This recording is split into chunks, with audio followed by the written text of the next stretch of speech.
Good evening. Welcome to Public Forum. I'm Natasha Jhabhaskar. India and Germany today inked 6 key MOUs, including that for putting together 7 million euros for next 4 years towards joint research in the field of higher education and a pact for a soft loan of 1 billion euros for strengthening the green energy corridor, besides one in agriculture and establishment of a working group in infrastructure, cooperation in standardization, conformity assessment and product safety. Another pact for Indo-German civil security research was also signed.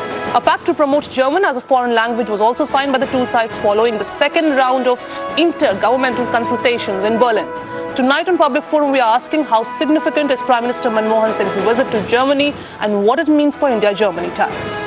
And joining me on the panel today, very esteemed guests with me, the Dean of Jindal School of International Affairs, Dr. Sreeram Chaulia. Thank you very much, Dr. Chaulia, for joining us in this program. Mr. Chaulia, as Mr. Sikri was saying, we still don't have what you call an institutionalized mechanism when we hold these talks. Why don't we have annual summits with Germany when we really want to boost our talks with Germany and relations as well?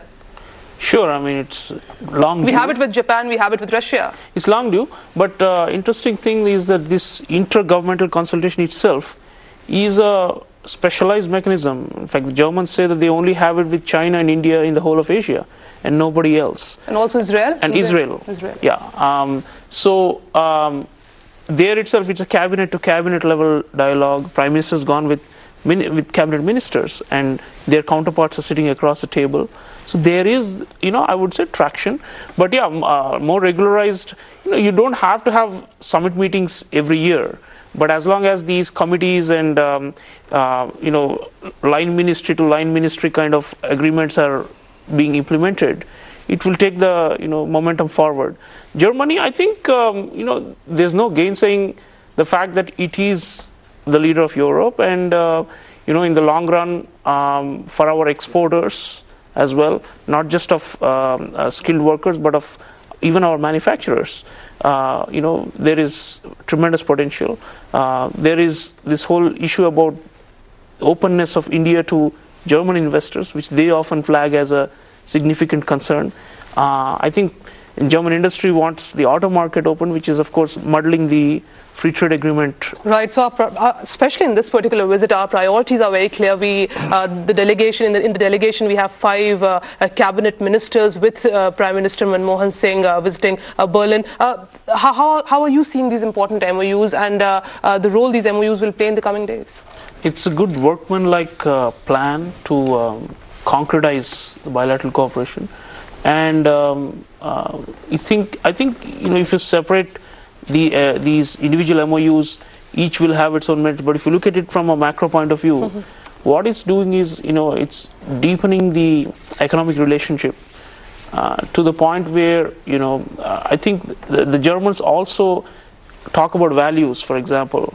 And although they have a very strong relationship with China, and China is a major trading partner for Germany, the fact is they also compete against each other a lot because both are large manufacturing powers with huge export-oriented economies, while India is a domestic consumption-based economy. Right. So in terms of complementarity, it's always better to have a major exporter and a consumption-based economy like India, as opposed to two major industrialized countries like China and Germany that compete for the same markets. So in that sense, the complementarity is greater. Why we have not discovered it, for many years people were puzzled as to why we had not discovered Japan fully enough. But now in the last few years, we have, for geopolitical reasons as well as simply because there's so much economic synergy between our two countries. So I think that core complementarity is there. The demographic complementarity is there, as Professor Jain was mentioning. There is also, of course, the common quest for recognition. One of the things that doesn't get mentioned is at the G20 level, Germany and India often work together on the big global economic crises and the governance issues. So while both of us are out of the tent in the Security Council, doesn't mean that we will not still exert our influence sometimes. And maybe they have common concern. In fact, companies abroad can actually hire skilled labor, but remains to be seen because this is in fact a very contentious issue also in Europe. What really happened in United States? So after this whole crisis, the latest recession. But your comments on the way Germany is talking on issues like Afghanistan, also North Korea, Iran, because Iran after the failure of the talks that really happened in P5+1 talks. India and Germany have now, they are also involved in police training and just a year away from withdrawal of troops in Afghanistan. How challenging it is for India and Germany both? Germany is somewhat different from Britain and France. It's much more, it's shrewder on these global security problems. They have been less interventionist compared to Britain and France. If you take Syria, for example, the Germans are not in favor of arming the rebels, which is more akin to our position, as opposed to Britain and France, which are pushing for increasing military support to the rebels trying to overthrow the Syrian government. The war in Libya to overthrow Gaddafi was led by the French and the British. Germany was not central. Go back to Iraq. So all the major interventions, and perhaps this has to do also with the fact that German military is not, it's coming out of a long spell of pacifism and doesn't have, and there is a degree of resistance within German society towards making it a more aggressive military force. But the French and the British, because they have a colonial tradition, behave differently. So Germany is good for us insofar as it sometimes dovetails with our positions on these issues, because we are also for a softer approach. We are against forcible regime changes and misuse of international law and of the United Nations. So Germany and we concur at that level. But do you think we stand on the same side on the issue of Iran, because Iran is seen as a very close ally of ours? Yeah, I think Germany does not support at least the extreme Israeli position of wanting to bomb Iran, right? They are interested in carrying this negotiated process forward. On Afghanistan, of course, that's the major exception to this trend I was talking about. They have sent forces, I think nearly 5,000 military and police have been part of the ISAF. And it's the third largest contingent after Britain and after United States and Britain. So in that sense, they have been involved in training the Afghan security forces. They were more in control in the northern part of Afghanistan, Mazar-e-Sharif, where the Taliban are not very strong. But they have lost German troops and treasure have been lost. And it is a sensitive issue in Germany.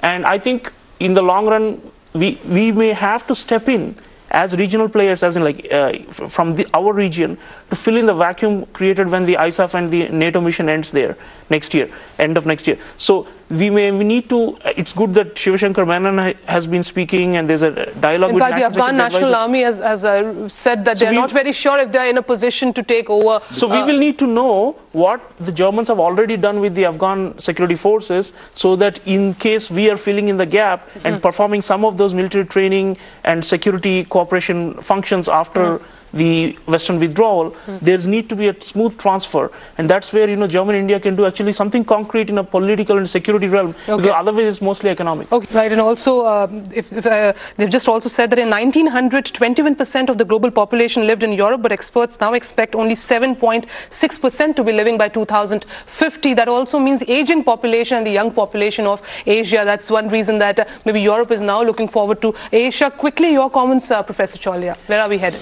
Well, now it looks clear that when David Cameron was here, François Hollande was here recently, when I think about these different pairs of bilateral relationships, it looks like we have the most to gain from India-Germany pair than from India-France or India-Britain,